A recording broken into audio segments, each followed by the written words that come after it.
Le président de la CBF confirme la signature d'Ancelotti. Nous serons dirigés par le meilleur entraîneur du monde. C'est désormais officiel.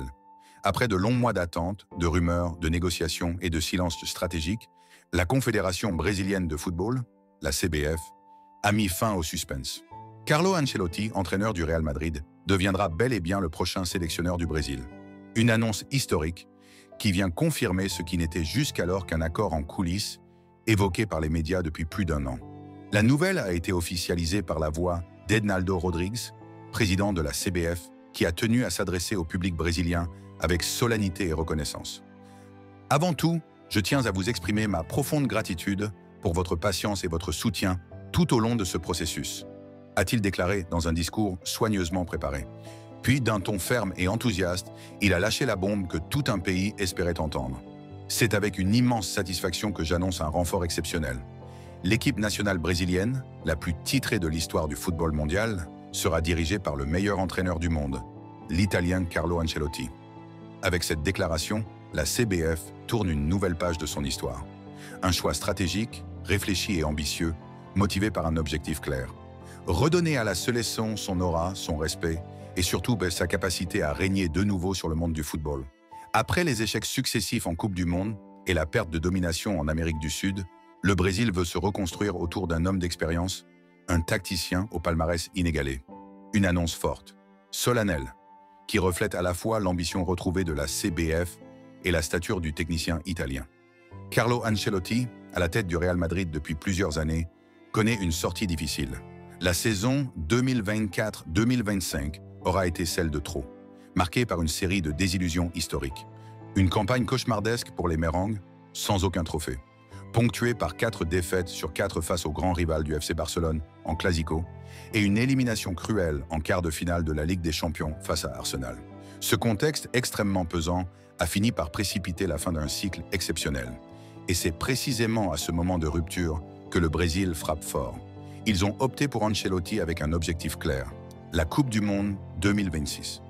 Ancelotti entraînera l'équipe nationale lors des éliminatoires de la Coupe du Monde et lors de la prochaine Coupe du Monde.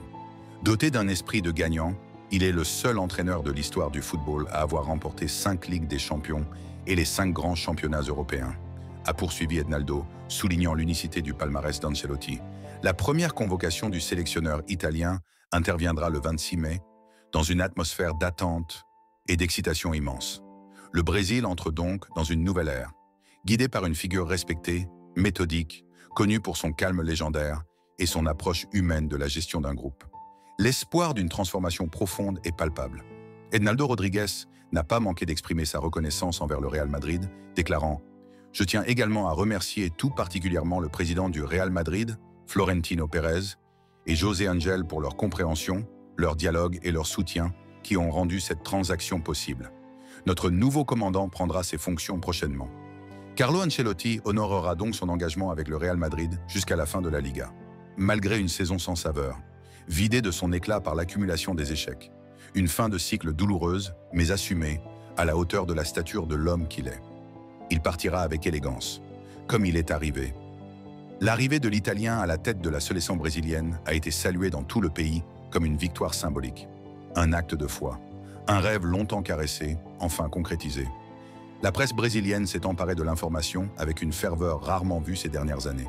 L'embauche de l'Italien pour entraîner l'équipe nationale fait en effet la une de tous les médias. Le Real Madrid perd un monument et le Brésil s'offre un espoir de renouveau. La nouvelle a été officialisée aujourd'hui par la Fédération brésilienne et est tombée comme une bombe dans la presse sportive et générale du pays. La plupart des journaux ouvrent leurs éditions numériques avec une photo de l'entraîneur italien et beaucoup d'entre eux publient des dossiers approfondis soulignant les réalisations d'Ancelotti et les nombreux titres qu'il a remportés dans sa carrière. Un rêve devenu réalité, titre Lance, l'un des médias sportifs les plus éminents du Brésil. Il rappelle que la décision a mis du temps à se concrétiser, mais que le projet était en gestation depuis plusieurs mois. C'est l'une des phrases les plus répétées dans la presse brésilienne. Maintenant, oui, commentent plusieurs quotidiens en une. Le Brésil attendait un changement radical dans son équipe nationale après des années de frustration et d'échecs. L'année dernière, déjà, la sélection avait tenté de séduire Ancelotti. Mais le technicien avait préféré prolonger l'aventure madrilène, fort d'une saison exceptionnelle qui avait vu le Real Madrid soulever la Liga et aller loin en Ligue des Champions. Mais cette année, le scénario est tout autre. Élimination précoce en coupe, revers cinglant contre le Barça, un groupe fragilisé, un vestiaire usé. Tout semblait s'effriter autour de l'Italien, pourtant si respecté dans la capitale espagnole. Le timing était donc parfait pour une passation. Les médias brésiliens parlent même du salaire annuel d'Ancelotti, estimé à près de 4 millions d'euros. Une somme qui reflète l'investissement total de la CBF dans ce projet. L'euphorie au Brésil est palpable. Après plusieurs années de déception lors des grands tournois, notamment une élimination en quart de finale de la Coupe du Monde 2022 contre la Croatie et la perte de la suprématie sud-américaine face à l'Argentine, le pays du football veut retrouver sa grandeur. Avec Carlo Ancelotti, son rêve devient réalité. Le Brésil veut revenir sur le trône du football mondial, reconquérir la Copa América, dominer les qualifications et aborder la Coupe du Monde 2026 avec une stratégie claire, une autorité incontestée sur le banc et un nouveau souffle. Une compétition très attendue, qui marquera les débuts officiels du Mister sur la scène sud-américaine. Une nouvelle page s'ouvre donc. Pour Ancelotti, c'est un défi inédit, celui de diriger une sélection nationale. Qui plus est, le Brésil. Pour la seule essence, c'est une tentative ambitieuse de renverser une dynamique négative et de s'offrir à nouveau un destin de champion. Le mariage de la méthode italienne et de la samba brésilienne promet de faire des étincelles. Bellingham va enfin se faire opérer de l'épaule.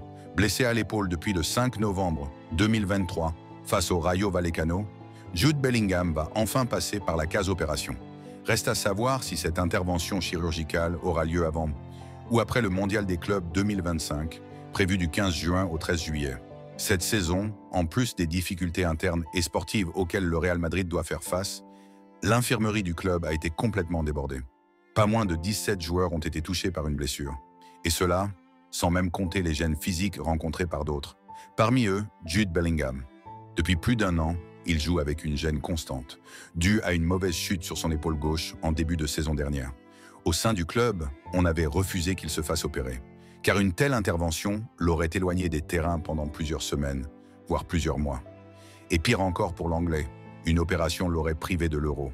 Depuis, le milieu de terrain de 21 ans joue donc sous attelle, bande de contention, traitement quotidien et entraînement adapté. Mais la douleur est toujours là. À plusieurs reprises cette saison, il a montré des signes clairs d'inconfort après avoir quitté le terrain. Ce n'est pas un simple détail. Chaque jour, le joueur prend le risque d'aggraver sa blessure. Et cela, il le sait. C'est pourquoi il semble aujourd'hui déterminé à se faire opérer. Une date reste à fixer. Le Real Madrid est attendu pour son premier match de Coupe du Monde des clubs, le 18 juin prochain, face à Al Hilal. L'idéal, ce serait que Jude puisse participer à la compétition avant de rejoindre l'infirmerie. Mais la récente défaite face au Barça a changé la donne. Croire encore en la Liga semble désormais bien trop utopique, ce qui pourrait justement permettre aux joueurs de profiter de cette période pour se faire opérer. Même s'il venait à manquer une grande partie du tournoi aux États-Unis. C'est un dilemme. Se faire opérer avant l'été pour revenir plus fort la saison prochaine, ou bien attendre après le mondial des clubs et tenter de sauver ce qui peut encore l'être pour la Casablanca. Quoi qu'il en soit, une chose est sûre, l'opération de Jude Bellingham l'éloignera des terrains, pour 1 mois au minimum.